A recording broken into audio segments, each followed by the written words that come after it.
It's another chapter in what feels like the never-ending brigade of complaining about what's going on with Dead by Daylight right now. But it's something I'm more than willing to participate in, because I think there's an end game coming, and I'll explain what that is towards the end of this video.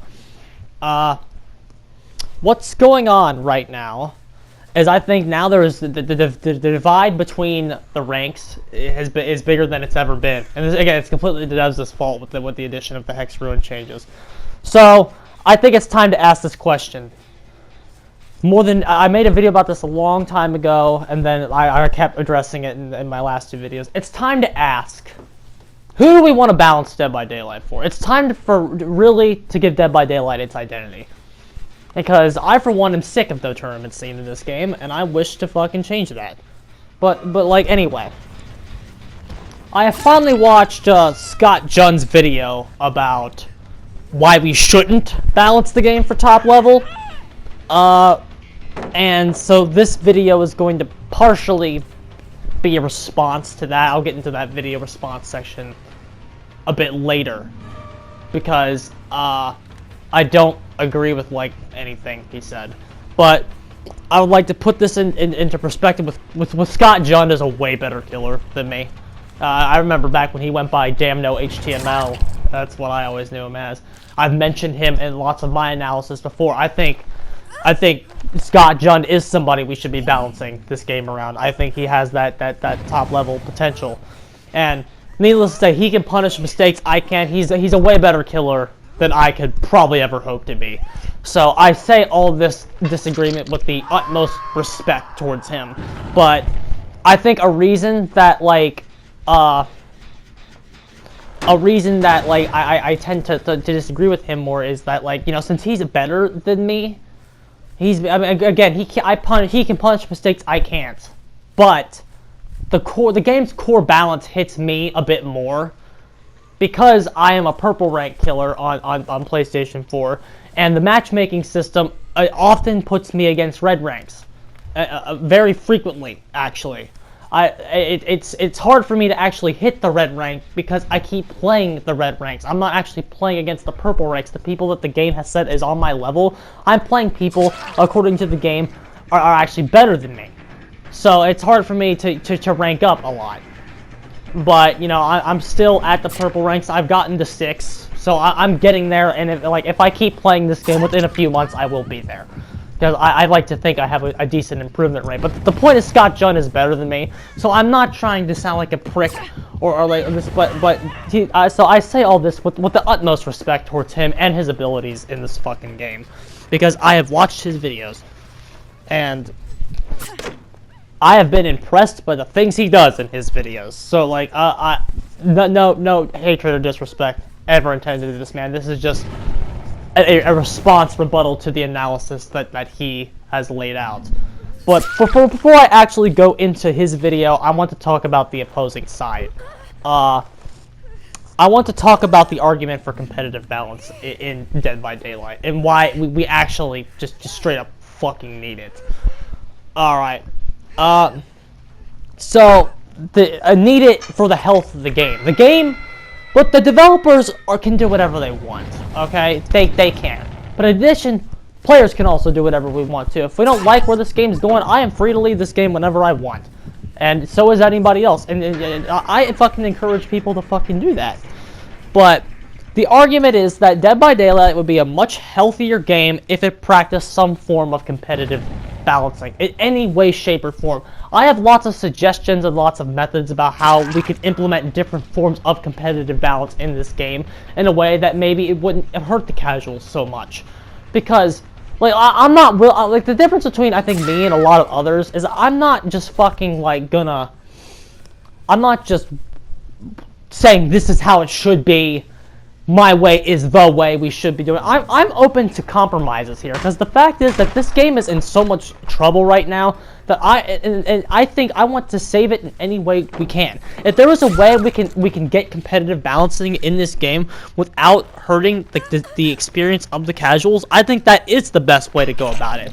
But the problem is right now that the casuals are hurting the competitive experience of this game. And again, we can all laugh and go, haha, the competitive experience is a joke. Like, there's no tournaments for this game, there's no competitive scene for this game. But, you know, that's something, you know, I would like to see change, and I think there is precedence for it to be changed. And, you know, I mean, well, you laugh now, but we'll talk about it. There's a lot I have to say about it moving forward. And so, me personally, what do?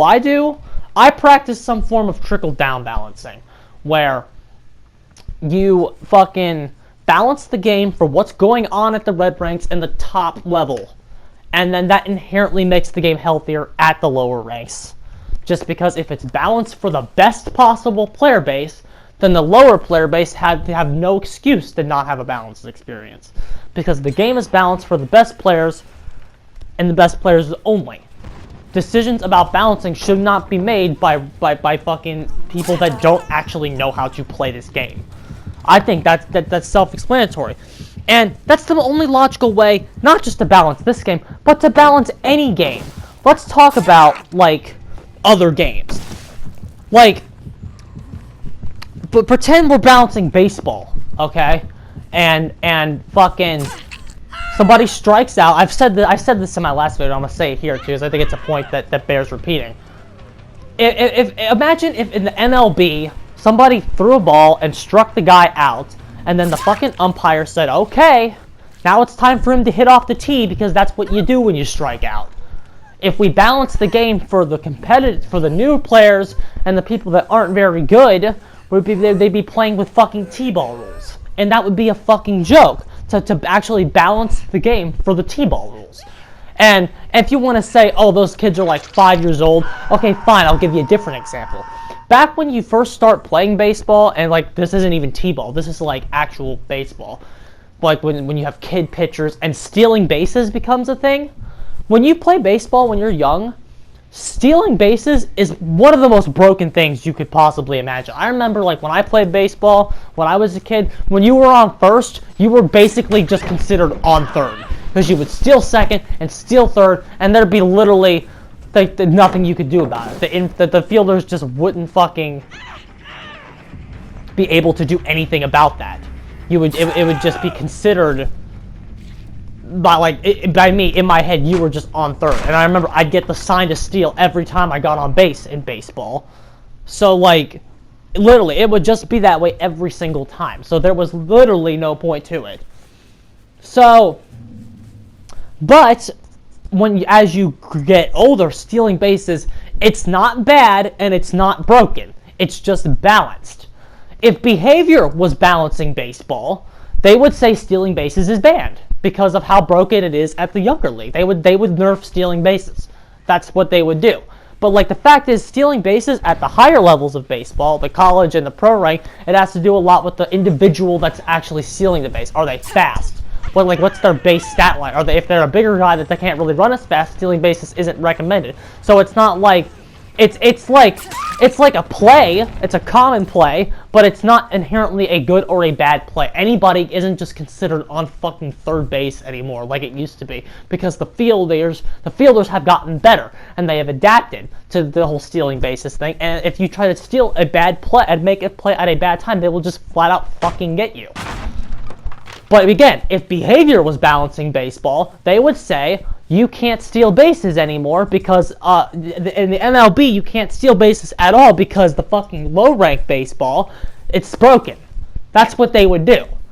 And like, you see why that doesn't make any sense. And then like other rules would be like two-hand touch in pro football, or basketball you can't pressure anybody until they get over halfway. Stupid shit like that would make you fucking laugh. Is how we balance our game, and that's why people like me get frustrated, because this isn't a good game. This isn't good balancing, and because like when you balance any other fucking game like that, we have no excuse not to balance it this way for our game as well. And so applying this to DBD, this method, we have to talk about kind of what's going on at these ranks. What makes them different? What's better at these ranks? Why is Hex Ruin getting nerfed, for example?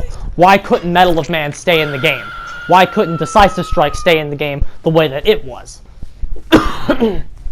Like, This is all differences in rank.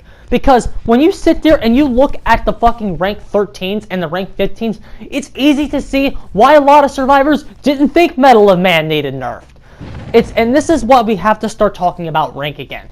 Because I think rank, it matters. At least should matter.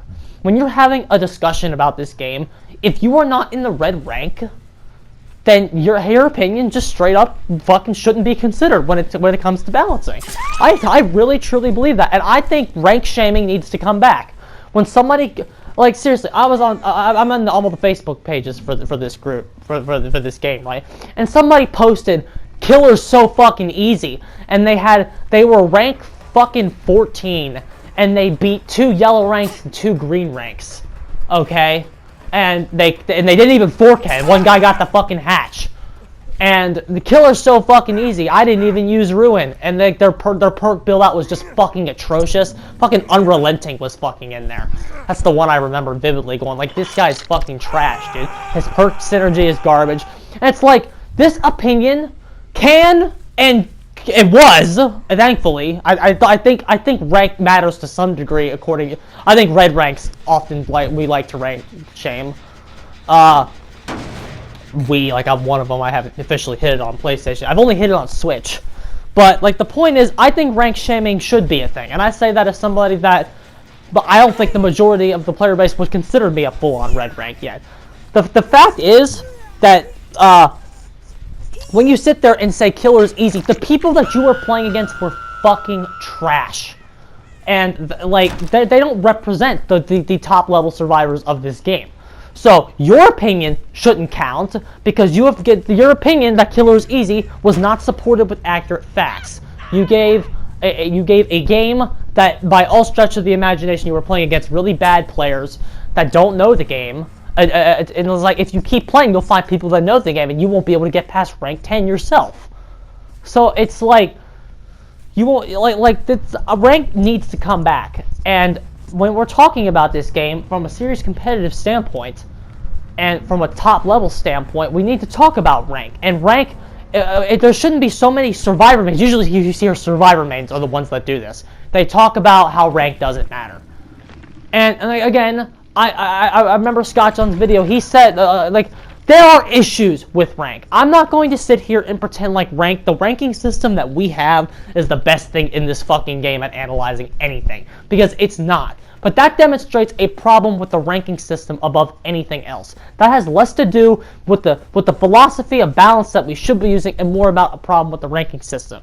So if our first step to getting competitive balance is getting a better ranking system, I'm all for that. I am all for that. Getting competitive balance isn't getting a more accurate frame to work with when we're talking about competitive balance isn't something that's just going to happen tomorrow. It's going to take time. And if we make rank meme more, we can get less people like this fucking Kate here who ran straight to the edge of the map out of our fucking games. We can get, I'm sitting here fucking purple rank right now, like, why am I playing against this person? This person is fucking trash, and that has to do with the matchmaking. Another way to get more accurate information is by bettering the fucking matchmaking system. But instead of bettering the matchmaking system, we're just gonna hide ranks from everybody. That's the way we're gonna do it, right? Like, this is fucking crap, as you can clearly see, this game does have some issues moving forward with competitive balancing. I will agree that Dead by Daylight is a unique game. We're a fucking genre that an asymmetrical 1 versus 4 genre is inherently hard to balance, and we will discuss why. But so I will admit that this game has challenges, and you can't just trickle down balancing for DBD is harder than a game that's inherently just full of squads. Just because one side can play up to their full potential, while the other side may not, because in solo queue, survivors are inherently weaker. There are options we have to deal with this, though. It's not just inherently a dead concept. Just because we have better challenges, just because we have different challenges doesn't mean we shouldn't try. There are ways to work around those challenges, and to say that we can't is just to be inherently lazy and to give up on the creative process, which I don't think we should do. I think this is a game and a genre that has massive potential for balancing. And the fact that it's hard to balance, it makes it interesting to me. And you know, I don't. It's not that I don't want. It's not that I'm asking for Dead by Daylight to become balanced today or tomorrow. I just want the devs to be taking this game in a direction where I can see that they're trying. Because if we go in a direction where we see that they're trying, I'm more than willing to forgive mistakes. But like what we're doing right now, this Hex Ruin nerf is a deliberate spit on high-level Dead by Daylight. It's a deliberate spit on killer mains that work hard to play this game and deal with the fact that we have unbalanced loops and like stuff in this game that isn't very balanced already. Hex Ruin was our saving grace.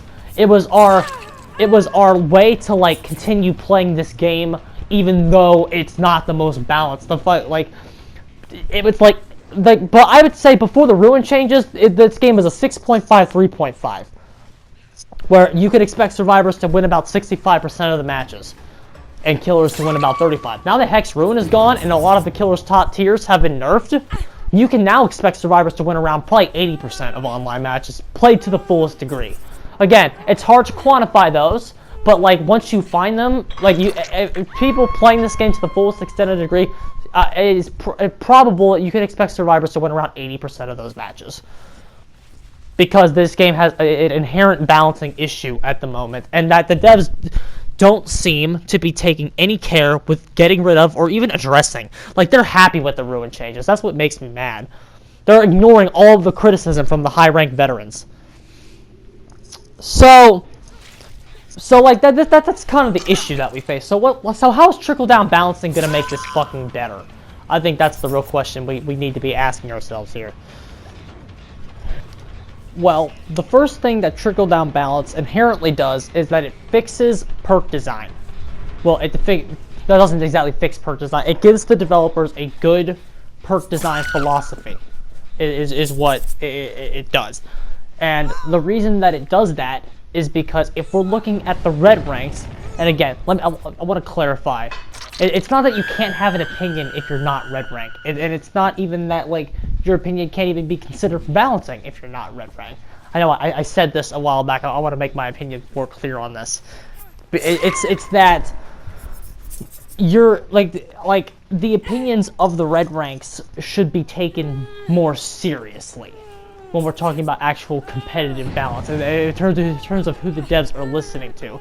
Because, you know, like, I can sit here with my purple rank opinion, but the fact is, I'm like, red ranks, a lot of red ranks share my opinions. So it's not like my opinion's garbage because I'm purple rank, so any red rank that disagrees with me it's that, like, I teeter on between purple and red. So like, you know, it's that thing. But again, the ranking system doesn't mean much right now. Who were to say where I would be if we had a ranking system that I was actually more accurate at conveying information?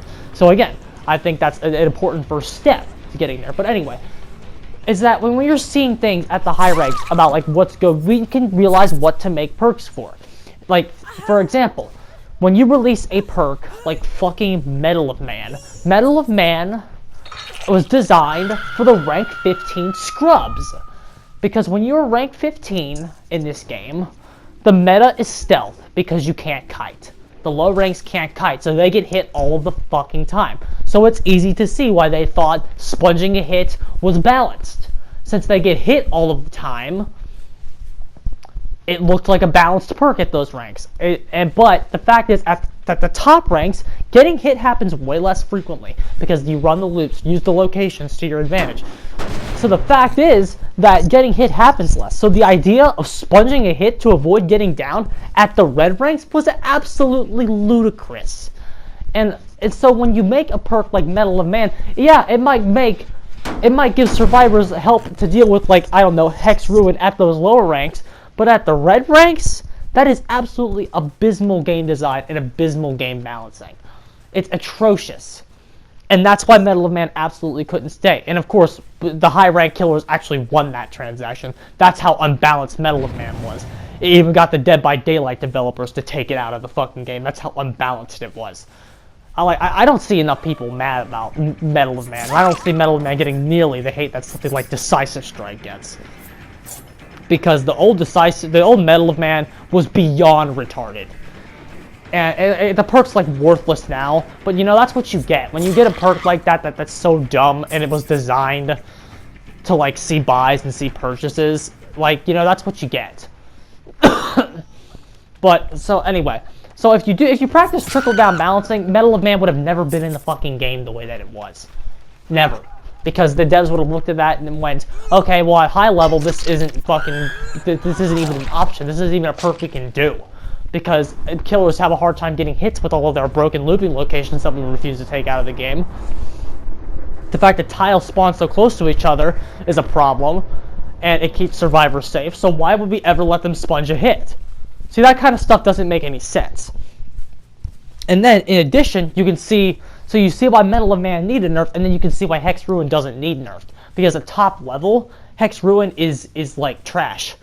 Well, it's not that it's trash. It's just that Hex Ruin fits right in with top level Dead by Daylight. It debatably needs buffed. Like you could debatably make Ruin spawn on 2 totems, and it would be a balanced perk at the high ranks. Like you could give Hex Ruin a buff, and it would be balanced. But like the fact that Ruin, but you could still use trickle down balancing to apply something to Hex Ruin.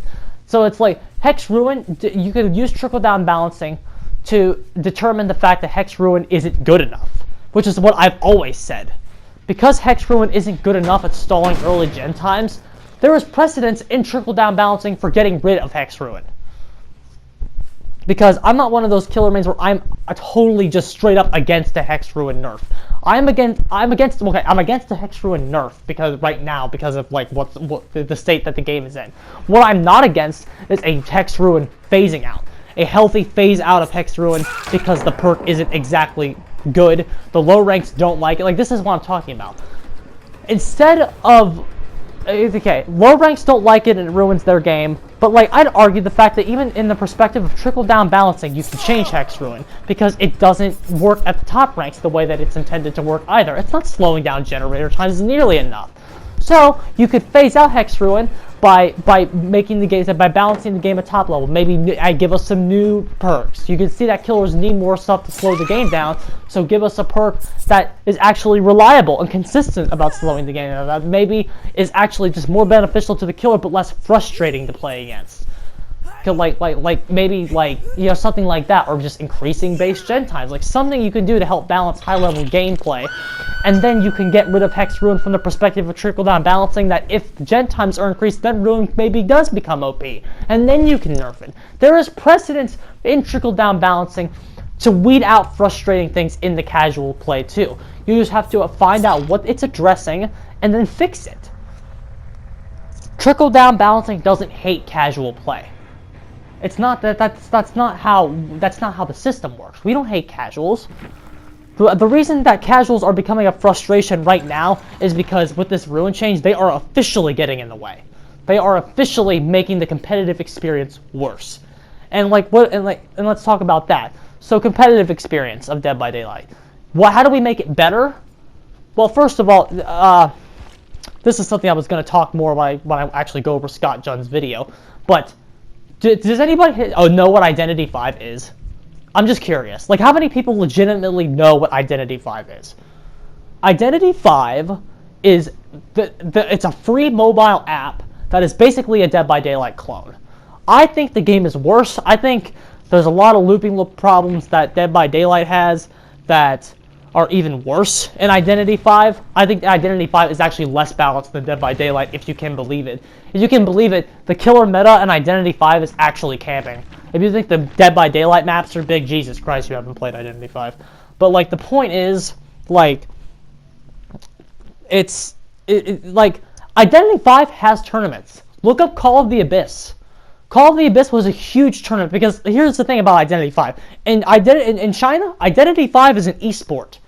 It's one of their top esports over there. So you can't say that there is no precedence for Dead by Daylight having a competitive scene here. If the devs got behind it and had tournaments, we could have actual squads go there and actual teams, and they could finance a tournament, you know what I'm talking about, and give like a cash payout. That's the first step. But the devs don't want to do that, because here's the thing. Here's why the devs don't want to do it. Because if the devs do it, survivors win every fucking time. Because you take the high level ranked ones, they go there, they clash, and then, okay, who true talented Oats do well at the tournament, their squad, because they actually have decent killers. But overall, the win rate for those tournaments, I guarantee you, will be at least 80% Survivor. In Identity 5, being a good killer is having a 30% win rate.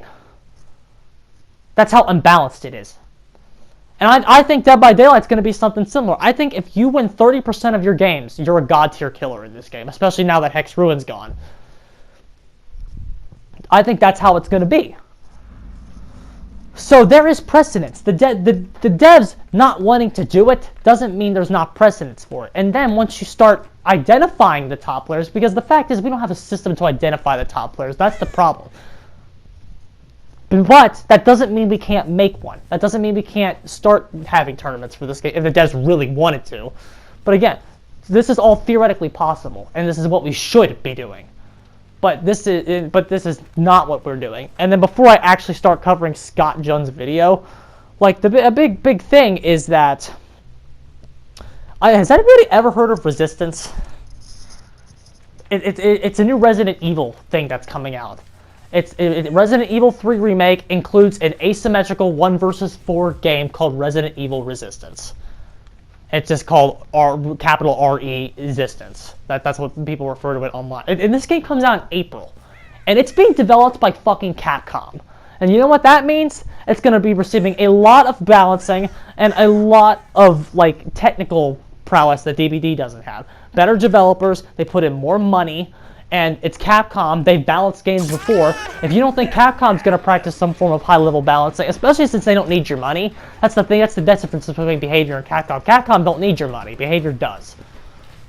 So, you don't think Capcom is going to like try to take the game in a direction that's going to be healthier? That's why I'm so excited, because I think competition is something Dead by Daylight desperately needs. Because if Resistance comes out and does super well, and for God forbid they even have a tournament or two, Capcom finances a tournament for Resistance, and it has a big player base, people will identify it and flock to it, especially if they practice some form of competitive balancing. Killer mains will leave this game in a flicker. In a flicker. And like, this is the way I've suggested. Like, I might repeat some of these points when I actually cover Scott's video, but like, think about it this way. If there were 2 modes in this game, one of them was like the casual mode, like just Dead by Daylight, and then Dead by Daylight Extreme, where like you make Ruin do what it used to do, and you make the game more balanced, you spread the tiles further apart, like you make the game harder for survivors. How many killer mains do you think leave casual mode and play Extreme mode? How many killers do you think main Extreme mode? If Extreme mode promised a game of a balancing issue around high level. How many killers leave that? Scott Junn included, if you're watching this, I'm asking you. Would you leave casual DBD and support a mode that would balance around high level? I mean, I've watched your videos, I think you would. I think True Talent mains that, I think Oats mains that, I think everybody supports that. And I think if you want to keep, you can put killer bots, and they can go in the casual mode, and you can have old Metal Man, old Decisive Strike, 80-second gens. It'll be a lot of fun, and you can bully the fuck out of the AI. But then, everyone that's good will be in the competitive mode, because I seriously think you gotta ask yourself that question. If they tried, would you support it? And I think most killer mains that are out of the fucking yellow ranks would say yes. Because I even think my time in the green ranks has shown me, I think green ranks can experience the power discrepancy in this game. I think most green ranks would agree that extreme mode that balances around the high level play would be needed. I think most green rank killers would agree to that. Survivors, probably not so much. Survivors, and guess what? Like, what do you think your queue times will be if there's 2 modes for this game? One is balanced around high level gameplay, one's not.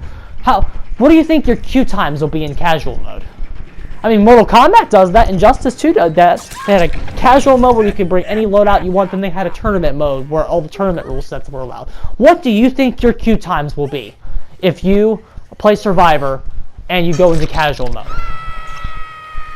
They will be out the ass huge. Because no killer is going to ever want to actively seek out and play casual mode. Nobody. So your queue times will be fucking insane. So that's why making 2 modes is technically probably not an option, because that'll hurt the casual play experience too. So maybe you could do it on rank, where once you hit a certain rank, of course you gotta fix rank first and make it mean more. But then maybe once you hit rank 4 survivor, or maybe once you hit purple or even green, once you hit rank 10 even, it unlocks extreme mode, and then like you unlock the old Hex Ruin and stuff like that. You unlock better killer perks. The tiles are spread less. You have low rank maps and high rank maps. There are options that you have to fix this game to make it more balanced.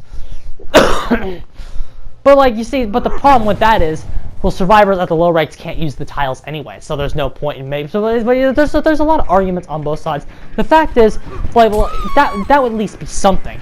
But like, anybody can drop a pallet and at the lower ranks if they just learn how to do it. And like you would see like rank 11s play the maps pretty decently, especially if rank resets took place. Like, there are options that you have. I really think there are ways you can do to actually tackle this issue. Okay? And so I think that's the main summary of the arguments that I have off the top of my head. I've already watched Scott Jones' video, so I know I didn't cover everything that he said, which is what I'm about to do right now. But I just wanted to make this one portion of it, which is like the argument for competitive balance and why it's kind of necessary. Because I'll summarize those points one more time. It makes the game inherently healthier, and just because we have different challenges doesn't mean we shouldn't try to do it. It's ridiculous to balance. Balancing stuff for the mid-level doesn't necessarily fix anything at the high level. You can abuse something that's balanced at mid-level can be abused at the high level, the highest level of play. So we have to take some steps to make this high-level gameplay balanced, or else it's just not going to work. I support trickle-down balancing, but I'm open to any alternative we have that makes the game better than what it is. Because the fact is, right now, all the high-level players go, competitive experience shouldn't hurt the casual experience. Well, the casual experience shouldn't hurt the competitive experience either. And I think there is precedence for competitive experience being better. But that's a video for another day, and that's something if the devs get more money, I hope they do. I would keep an eye on Resistance. I'm going to do that. Because if Resistance has better game design and better balancing, I will move in a heartbeat. In a heartbeat. Anyway, let's take a look at some of Scott's points that he says in his video. It's kind of funny to me that Scott's video opens with him agreeing that trickle-down balancing is a good philosophy for all competitive games. So we don't. So that saves me a lot of trouble. I don't even have to convince him that trickle-down balancing is what we should be doing in terms of all competitive games ever. So that helps. So like I guess maybe I just wasted the first 30 minutes of my life, but that's all right. I think what we seem to be at a disagreement on is Scott seems to believe that there is no way to properly exercise competitive balance in Dead by Daylight because it's too unique of a game. That is what he opens, and I'm doing my best not to misrepresent him, but like I think that is what I got from his videos. I remember he said Dead by Daylight is basically too unique of a game, and you can't balance it for the top 1% and use trickle-down balancing for Dead by Daylight because like that may work for other games, but since Dead by Daylight's too unique, it doesn't work. I absolutely disagree with that. Identity 5 shows you exactly what competitive Dead by Daylight should look like. There is absolutely precedence, and like I still like this is. I really wish more eyes were on Identity 5. Okay, I'm not gonna sit here and say Identity 5 has even had success with the type of balancing, because like I said before, Identity 5 isn't the most balanced game either, but that's a discussion for another day about their developers. Well, I think they've certainly tried. Again, like balancing these games isn't easy at all. So like I understand that they haven't had a ton of success either, but I think they're certainly getting there. I think they're taking I think they're just not applying the results from their tournaments enough. That's I think their issue is. I just think if people did it right, there's definitely a concept for it. But in terms of what competitive Dead by Daylight should look like, that is exactly. Like, have you ever seen Call of the Abyss? I encourage everybody watching this. The finals of Call of the Abyss is legit 24 hours long, so please don't watch the whole thing. But, like, watch, like, day one. Watch how they go over stats. And, like, there is certain, like, that is exactly what competitive Dead by Daylight should look like. They go over rescues, they go over, like, gen times, killer win rate, I believe, like, how long the killer spends chasing survivors, how many people are actually killed. They go over actual fucking statistics. And the way that they do it is exactly how this game should do it. So it's not that this game is too unique, because the way that Identity V does it and the way they analyze the game, they show you the metrics that Scott's talking about. Scott claims there's no metrics. Why not? I completely disagree with that, because I've seen competitive I've seen a competitive tournament on a very large scale in China with like a $1 million total prize pool or something ridiculous. The prize pool was huge. So it's not that it can't be done because this game is too unique. And so, like, okay, what are the metrics to measure who wins? Because another thing he was talking about was like both sides can win at the same time in this game. But like that has to do with the bad ranking system and a poor win condition. The way that Identity V does it is that 1 kill worth 1 point, 1 escape worth 1 point. And then it does it over the course of 3 rounds. I kind of go over this in my Tournament Reset video. But like there is 1 kill, 1 point, 1 escape, 1 point. You play it over the course of 3 rounds, whoever has the most points at the end wins. What more do you need? And then the other data on the side is like, the other data on the side that I was talking about earlier. There is totally available metrics for this game. And like when you do stuff like that, the top players reveal themselves. Like, so like I just said, like because like this stuff is all possible. And the fact that a free-to-play app that anybody watching this video can download right now and immediately start playing, it can do all of this. Like Identity V has a top, like I think it's like 100 players for every single killer and every single survivor that they have. So it's the fact that a free-to-play app can do that, but Dead by Daylight can't, is actually fucking embarrassing. It's actually embarrassing. And like the fact that they have all this data and all this analysis, and then we can't even sit here and decide that if we can do tournaments or not. They're so ahead of us, it's not even funny in terms of that. So there completely is. And if you do these tournaments, like another thing he said, like there's no accurate way to define the top players. But since the tournaments are out, and like the Identity V people have squads, they know who their top players are. Again, how is a fucking free-to-play app have more analysis and given more care and attention and know who its players are more than we do? An actual game. It actually just doesn't make any sense to me. But it makes total sense to me when you realize that we're only here because of our bad balancing philosophy and our bad way of actually deciding of like how do we balance this game, and the fact that we decide not to have tournaments, because it's not that it's not possible, it's that we decide not to. So, next thing. We're talking about rank again, and about rank isn't an indicator of skill. I completely agree with you. But the problem is that's because of how it's done. Rank can be made to be an indicator of skill, like it is in Identity V. Again, Identity V has a better ranking system than we do, because of the way they do it. They do it through, again, are you winning the match, yes or no? You get points, and you just have to earn points to rank up. You don't earn little tallies. You earn a set number of points. So you have to earn 20 points to rank up. It looks at how much you went, and it'll give you 6, 8, or something. Like I haven't played with their ranking system in a while, but the way Identity V does it, you have an actual ranked match. Not every match, because the thing in Dead by Daylight, every match you have is ranked, which I don't necessarily have a problem with. It's just how we're actually doing it. Dead by Daylight, you get like 5 tiles, and then like that's your rank, or whatever. If you had to score like 20 points to rank up, and then like a survivor escaped through the hatch.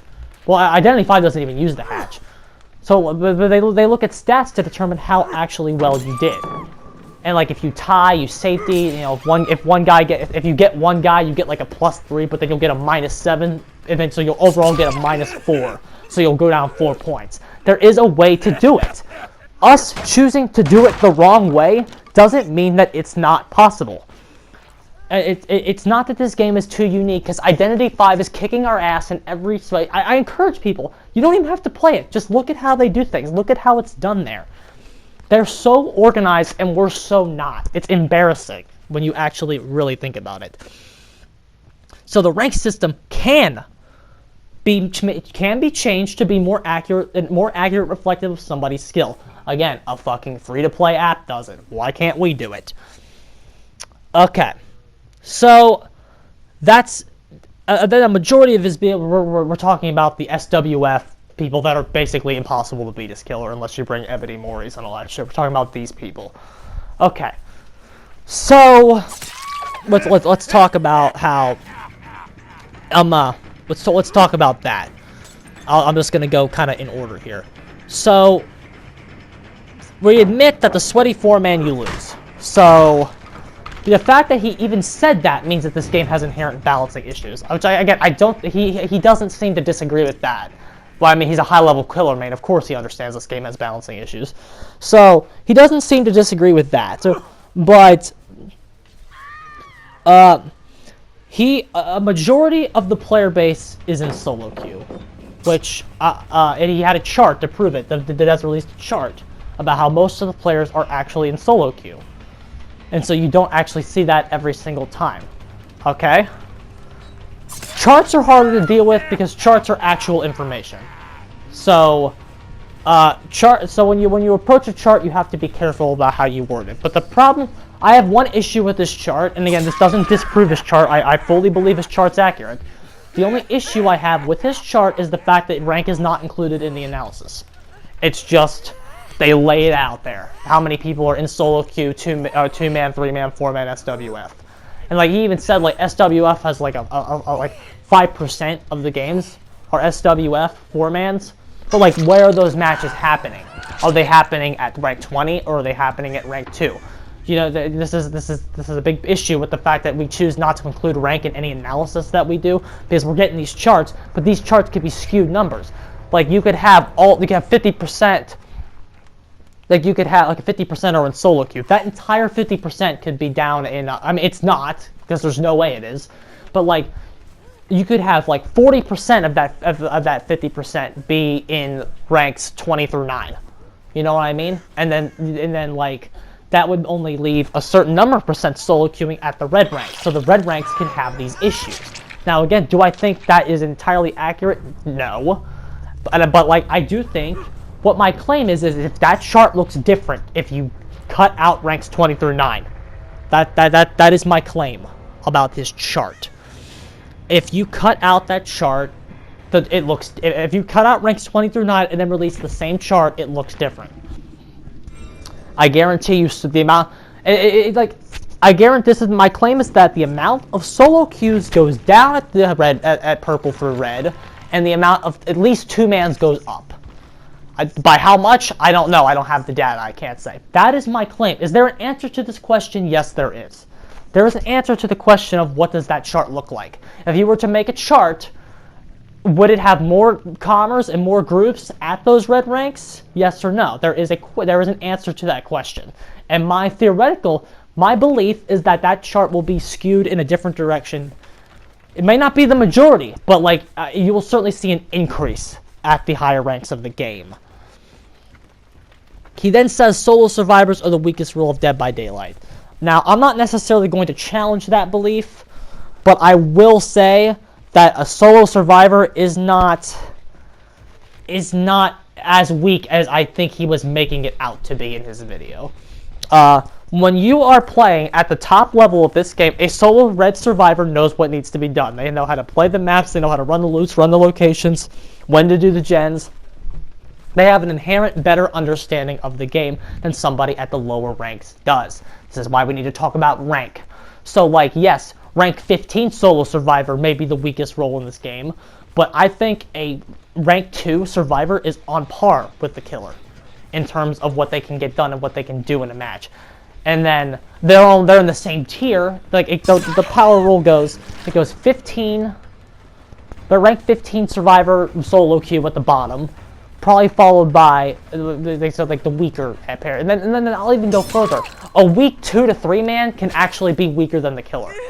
Because if you're a group of ranked 19s, you can all fuck up and make terrible plays. So weak players, a 4-man SWF can be weaker than the killer if the players suck. So then you got, let's see. So like once you get all like once you're talking about red ranks though, the only entity that is like you got the solo survivor, and then you got the killer. But they're in the same tier. The gap isn't nearly as big as he was making it out to be. Then you have the killer. You have 2-man SWF above the killer. They're not even. 2-man SWF red rank is stronger than the killer. And then you have 3-man, and then you have 4-man at the top. 2-man SWF is stronger than the killer. I promise. An optimal 2-man SWF is definitely stronger than the killer. They're in the same tier, but a 2-man they're not even. 2-man is definitely stronger. So, again, that's not my hill to die on, and that's not really exactly important, which is why that side topic kind of confused me, because I didn't necessarily think that was super important to the idea of balancing. So, that's not my hill to die on, so we'll just leave that alone. But he mentioned that balancing for the survivors that are already, like, you balance like the maps and shit, you take pallets away. What does that happen to the solo survivors who get frustrated because of that and then they leave the game? He made like if you take pallets away and you make these maps harder to play, he said that at what point does a casual survivor get frustrated and leave? And he said that it would alienate like half the player base if you did that.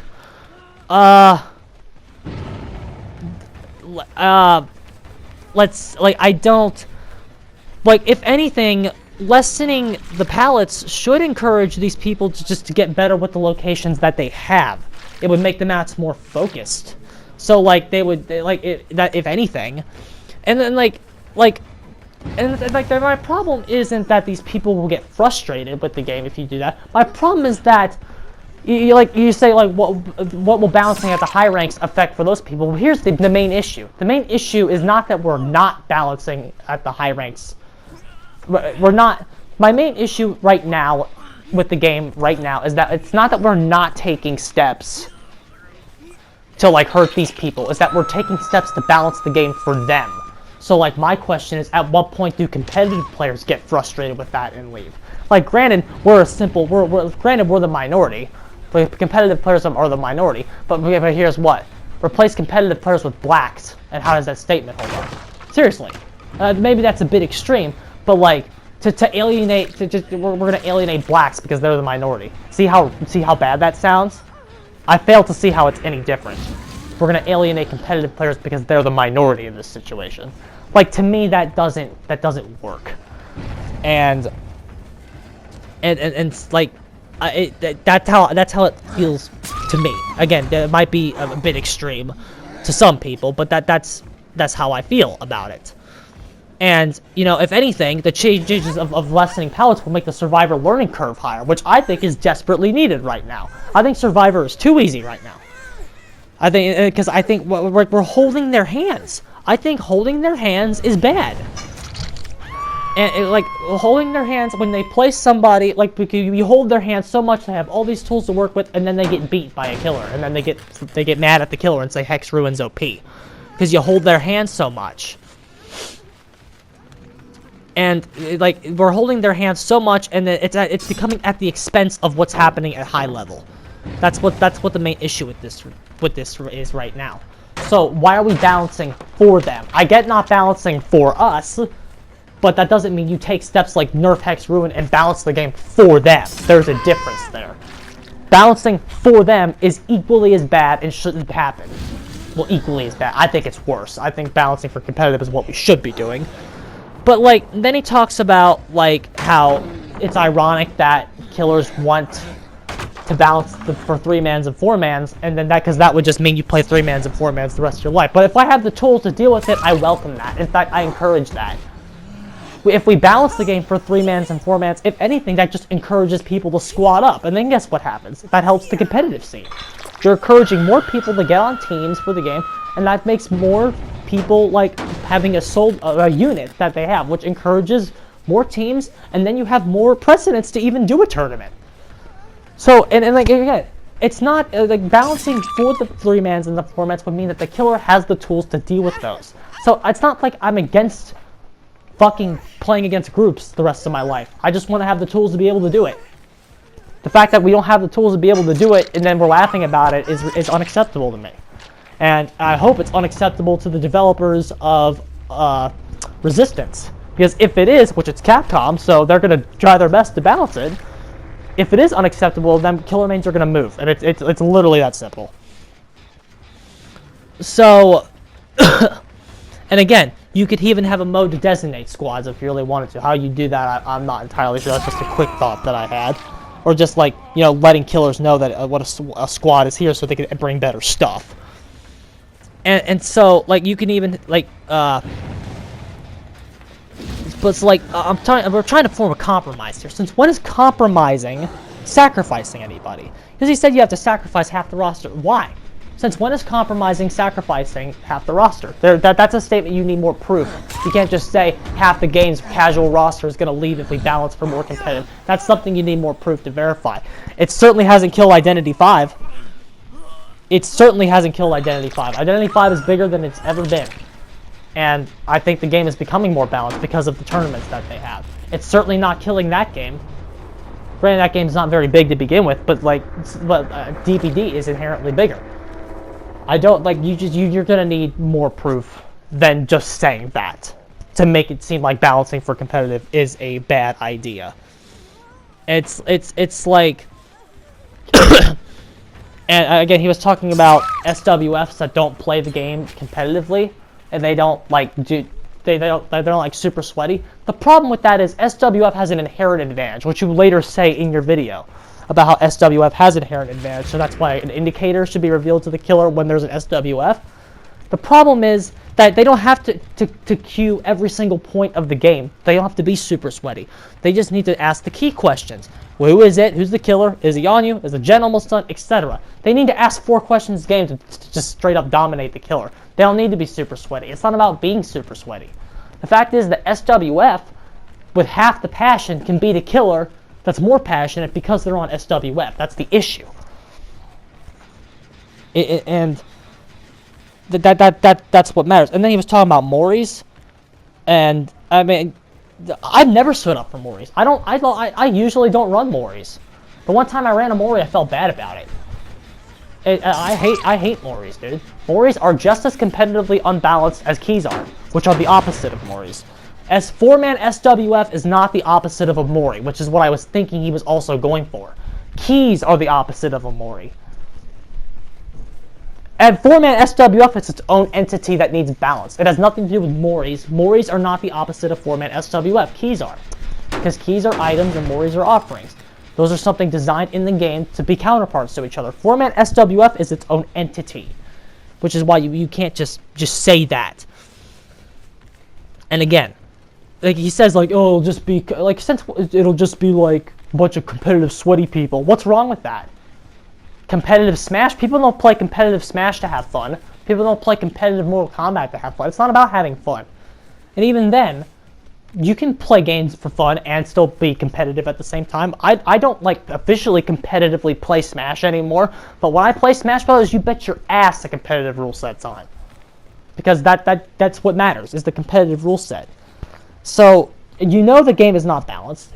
Scott, you know the game is not balanced. Why can't we take steps to fix it? And like, again, like a mode that I think would super encourage is like you were talking about how maps. He was talking about maps and like lessening the pallets. Well, here's another thing you can do with that. The idea I suggested earlier about having 2 separate map designs, one for ranks 20 through 11 and the other for ranks 10 through 1. About how you could like two separate map designs. Of course, it might cost Behavior a little money, which is why I'm sure they're gonna laugh at the idea. But like, But like, you know, just delete some tiles at the higher ranked maps. You can keep the maps exactly as they are, and then all you'd have to do for the higher ranked maps is to delete some tiles, make the maps more skillful. That way, you can have the benefit at the lower ranked maps of having those easier to play on maps for the casuals, and then at the higher ranks, you have the maps properly balanced. And you can even do that with perks. You can make Hex Ruin do its shitty new effect at 20 through 11, and then it ranks 10 through 1, you have it do the effect it should be doing, which is the effect it's been doing this whole time. There are ways to work around it. Again, might cost behavior a little money, might get some time to promote, might have to fucking actually host a tournament, cost a little money, but, you know, it would totally be worth it in the end. It's called an investment. You make an investment, you put some money on the table, you promote the game, encourage the direction you want to take it, and see what happens. Who says that making Dead by Daylight more competitive is going to kill the game? You think it's going to kill the game? Why?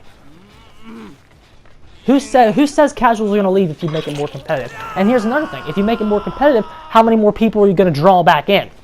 How many disenfranchised killer mains that have left are going to come back if they see you're taking it in a new direction? So like if let's say half the player base leaves, but then 25% of your past player base comes back, you're only losing 25% of your players. And then it would definitely be a long-term strategy. I agree with you, it would be a risk at a long-term strategy, which is why behavior is not going to do it. But like, we're talking about should, right? We're talking about should here. You use the word should.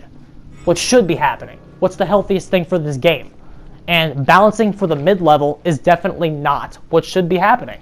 And guess what? With Resistance on the way, and with a big IP like Resident Evil, and if they balance for competitive, and they decide to make an investment and throw down some money to have a tournament when they release a few more masterminds and some survivors, we could be looking at a game that actually can stand up to Dead by Daylight, because they have the money, and they have hopefully a balancing philosophy that can do it.